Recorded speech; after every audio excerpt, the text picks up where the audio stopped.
Hello সবাইকে, নতুন একটা ভিডিওতে তোমাদের জানাই স্বাগত। আশা করি তোমরা সবাই ভালো আছো, সুস্থ আছো।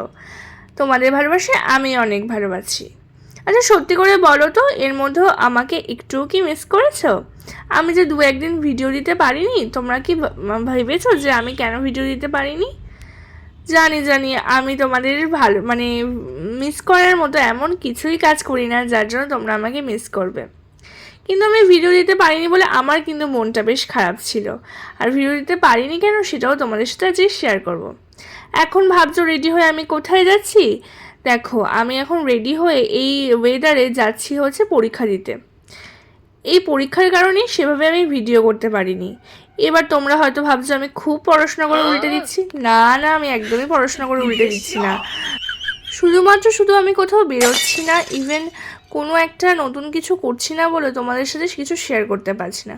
যাই হোক, আজকে মনটা আশা করি একটু ভালো হয়ে যাবে। দেখো, ফার্স্টে আমি সানস্ক্রিন মেখে নিলাম, আর একটু টেনশন বেশ ভালোই হচ্ছিলো, মুখটা দেখেই বুঝতে পারছো। তারপরে একটুখানি একটা ম্যাট কম্প্যাক্ট ইউজ করে নিলাম, কারণ যতই বৃষ্টি হোক আমি তো ঘামবই, আমি জানি। তার জন্য এই ম্যাট কম্প্যাক্টটা ইউজ করলাম। তারপর যেহেতু পরীক্ষা, বেশি সেজে গুজে যাওয়া যাবে না, তার জন্য ছোট একটা লাল লিপস্টিক ইউজ করে দিলাম। এবার না, তোমরা আবার ভেবো না যে লিপস্টিক পরে পরীক্ষা দিতে যাচ্ছি। আমি তোমাদের সাথে মজা করলাম, আমি লিপস্টিক পরছি না, আমি হচ্ছে একটা লিপ বাম ইউজ করলাম, যেটা বেশ ন্যাচারালও থাকে আর একটু হালকা পিঙ্কিশ একটা ভাবও থাকে ঠোঁটে। তো যাই হোক, পরীক্ষা দিতে যাচ্ছি। আর আমার মাথায় তো শুধু টেনশন ঘুরছে যে আমি কেমন পরীক্ষা দেবো। এটা কিন্তু আমার সেকেন্ড পরীক্ষা। আগের পরীক্ষায় এতটাই টেনশন করেছে যে আমি ভিডিও করতে পারিনি, তাই আজকে ভাবলাম তোমাদের সাথে শেয়ার করি আমার পরীক্ষা দিতে যাওয়াটাও। আজকে পরীক্ষা দিতে যাওয়ার জন্য দেখো, আমি একটা নতুন হচ্ছে কুর্তিও পরে নিয়েছি। আমার নতুন জিনিস আবার বেশি দিন থাকলেই যেন মনে হয় পরি। আমি আমার বর সেমই। তো যাই হোক, তারপরে তো বৃষ্টি দেখি বৃষ্টি পড়ছে, একটু মনটাও কীরকম খারাপ হয়ে গেল যে বৃষ্টির মধ্যে এখন বেরোবো কী করে। তাই ভাবলাম একটু অপেক্ষা করে যাই, একটু পরে বৃষ্টি মনে হয় থেমে যাবে, তারপরেই বেরোবো। মনে পড়লো জলের বোতল নিয়ে নিই, তারপর জলের বোতলটা ঢুকিয়ে নিলাম। আর আমার সাথে যাবে হচ্ছে মনি। আর আমাদের পরীক্ষা ছিল 10:30 থেকে, আর আমাদের ইচ্ছে ছিল 9টার আগেই বেরিয়ে যাওয়ার। কিন্তু এই যে আবার বৃষ্টি থেমে গেল। আর আমার পরীক্ষার সিট কোথায় পড়েছে কোথায় বলো তো? আমার পরীক্ষার সিট পড়েছে হরিণঘাটা। আর আমার না সব থেকে অপছন্দের জায়গা মনে হয় হরিণঘাটা। আমি চাই না ওখানে আমাদের সিট পড়ুক, তাও পড়েছে, যেতে হবে। 8:58 বেজে গেছে, এবার আমাকে বেরোতেই হবে।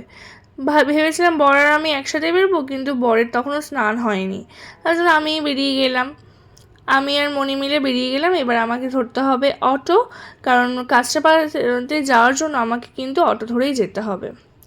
তোমাদের সাথে একটা জিনিস শেয়ার করি, আমি ভাবলাম যে এই ভিডিওর সাথেই তোমাদের সাথে জিনিসটা শেয়ার করব। আমি যখন বিয়ের সময় আমাকে একজন জিজ্ঞাসা করেছিল, আমাকে অনেকেই জিজ্ঞাসা করেছিল প্রশ্নটা, যে হচ্ছে আমি বিয়ের পরে পড়াশোনাটা কন্টিনিউ করতে চাই কি না বা করব কি না। তো আমি একজনকে আমি বলেছিলাম যে, আমি সবাইকেই বলেছি যে আমি হ্যাঁ পড়াশোনা করতে চাই, আমার শ্বশুরবাড়ির লোকেরাও করতে দেবে বলেছে, আর আমিও করতে চাই পার্সোনালি। তখন আমাকে একজনের উত্তরে বলেছিল, না না, হয় না, বিয়ের পর পড়াশোনা হয় না ন্যাচারালি। কিন্তু আমি না সবার উদ্দেশ্যে প্রত্যেকের উদ্দেশ্যে একটা কথা বলবো, যদি শ্বশুরবাড়ির লোক, শুধু বর সাপোর্টিভ হলেই তো হবে না, যদি প্রত্যেকটা মানুষ সাপোর্টিভ হয়, তোমার কিন্তু পড়াশোনা করাটা কেউ আটকাতে পারবে না। আমি আমার নিজস্ব ব্যক্তিগত এক্সপিরিয়েন্স থেকে বলছি, কারণ আমি ন্যাচারালি এই পরীক্ষাটা হয়তো স্কিপ করতাম বলতে আমি পরীক্ষাটা দিতামই না, কারণ যেহেতু আগের বছর আমার 6 সেমিস্টার দেওয়া হয়নি, এই কারণে আমি এবছর 6 সেমিস্টার হয়তো দিতাম না। কারণ যেহেতু আগের বছর সবাই গ্র্যাজুয়েশন কমপ্লিট হয়ে গেছে, আমি একা দেবো গ্র্যাজুয়েশন, তো এর জন্য আমি মেবি দিতাম না। কিন্তু শুধুমাত্র আমার শাশুড়ি, আমার মা তো চেয়েছেই অবশ্যই, বাট আমার শাশুড়ি এত আমাকে বারবার করে বলেছে, যাই হোক, উনি রেগে যান না, কিন্তু বাট আমাকে এত পরিমাণ রাগ দেখিয়েছে যে আমি পরীক্ষা দিতে এক প্রকার বাধ্য হয়েছি। তো এই জন্য পরীক্ষা দিতেছি। আর আমি যদি ভালো মার্কস পাই তো অবশ্যই আমারও নিজেরও ভালো লাগবে। তো দেখো, এখন কিন্তু দেরি হয়ে গেছিলো, তাই জন্য তাড়াতাড়ি করে ঢুকে পড়লাম।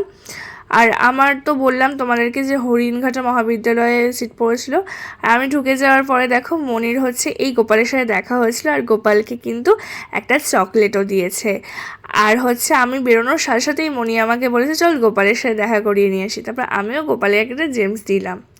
তারপর কিন্তু জার্নি করে বাড়ি চলে এলাম। আর তোমরা যারা হচ্ছে আমার ভিডিও দেখো তাদের যদি কখনও হরিণঘাটে সিট পড়ে, আমি বলবো তোমরা কাঁচরাপাড়া থেকে কিন্তু যাতায়াতটা করো, কারণ সেটাই সবথেকে বেস্ট। অনেকেই অনেক স্টেশনের নাম বলবে, কল্যাণী, মদনপুর, বাট আমার মতে তুমি হচ্ছে সর্বদা সবসময় চেষ্টা করবে হচ্ছে কাঁচরাপাড়া দিয়ে যাতায়াত করা। কাঁচরাপাড়া দিয়ে তোমার কাছেও পড়বে। কাঁচরাপাড়া স্টেশন থেকে বাস ধরে নেবে, 22 নম্বর বাস।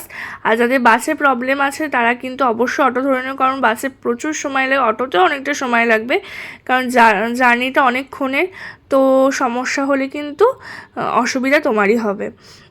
তো যাই হোক, তারপরে দেখো স্কিন কেয়ার শুরু করেছি। ফার্স্টে তো টোনার দিলাম দেখলি, যেটা আমার অল টাইম ফেভারিট গুড ভাইবসের। তারপরে হচ্ছে একটা আই ক্রিম দিয়ে দিলাম মামাআর্থের। এখন দিয়ে দিয়েছি হচ্ছে একটা সিরাম। এটা আমার রিসেন্ট খুব ফেভারিট, কারণ আমার এটা দিয়ে বেশ একটা অন্যরকম গ্লো করে স্কিনটা, তার জন্য আমি এখন এইটা ইউজ করি। তারপরে হচ্ছে একটা ময়শ্চারাইজার ইউজ করব, যেটা তোমরা এর আগেও ভিডিওটা দেখেছো।